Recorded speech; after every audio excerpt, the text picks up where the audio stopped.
అందరికీ నాన్న ఒక ఎమోషన్. బట్ మా నాన్న మాకు పెద్ద ధైర్యం. మా నాన్నకి రెండే 2 ఆయుధాలు. ఒకటి భగవంతుడు, 2 మా అమ్మ నావిగేషన్. మా అమ్మ పలానా పని చేయాలి అంటే దాన్ని చేతిలో చిల్లిగా లేకపోయినా ముందు స్టార్ట్ చేసేయడం మా నాన్న మొట్టమొదటి చేసే ధైర్యం అనమాట.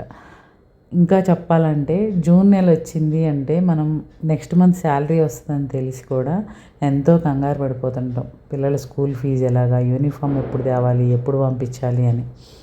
బట్ పంట ఎప్పుడు వస్తుందో తెలీదు. 3 నెలలకు వస్తుందో 5 నెలలకు వస్తుందో తెలీదు. కౌలు పొలాలకు కౌలు కట్టాలి. పెట్టుబడి పోగా ఎంత మిగులుతుందో తెలీదు. బట్ ఏదేమైనా సరే నలుగురు పిల్లల్ని వాళ్ళకి సంబంధించినటువంటి స్కూల్స్లో మంచి రోజు చూసి సైకిల్ మీద ఎక్కించుకుని చక్కగా కొత్త డ్రెస్ వేయించుకుని తీసుకెళ్ళి ఆ ప్రిన్సిపల్కు, ఆ స్కూల్లో టీచర్కు అప్పచెప్పి మా అమ్మాయిని మా అబ్బాయిని బాగా చూసుకోండి అని చెప్పి బుక్స్ ఇప్పించి ఎంతో కొంత ఉన్న డబ్బులు ఫీజు కట్టి పలానా టైంకి ఫీజు కడతాము, పలానా పంట వచ్చి నాకు ఫీజు కడతామని అలా చెప్పి మమ్మల్ని ఇప్పుడు వరకు చదివించారనమాట. బట్ ఇప్పటికీ కష్టపడుతూనే ఉన్నారు.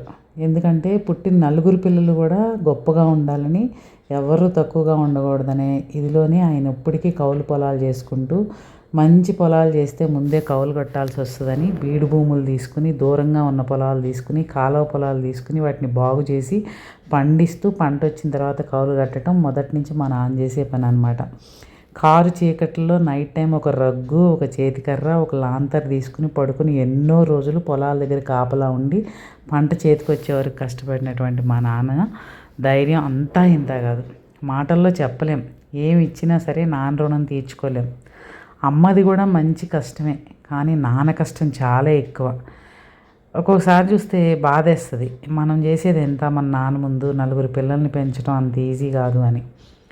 బట్ ఇప్పటికీ ధైర్యం ఎంత కూడా కోల్పోరనమాట. ఆయనకి హెల్త్ ప్రాబ్లమ్స్ ఉన్నాయి, కానీ అదే స్ఫూర్తితో ఆయన సంకల్పం గట్టిది కాబట్టి మేము నలుగురం ఉద్యోగాలు చేస్తున్నాం.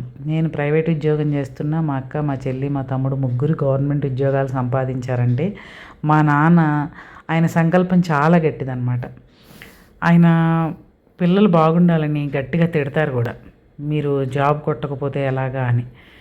మనకి అప్పుడు కష్టంగా అనిపించినది అది.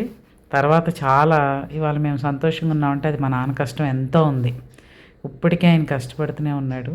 ఆయన కష్టాలు త్వరగా తీరాలని, ఆయన సక్సెస్ని ఇంకా చూడాలని, మా సక్సెస్సే ఆయన ఇంకా చూడాలనుకుంటాడు. సో నాన్న గురించి కొన్ని మాటలు చెప్పాలనిపించింది. మా అమ్మ నాన్నలకి ఎన్ని చేసినా రుణం తీర్చుకోలేం.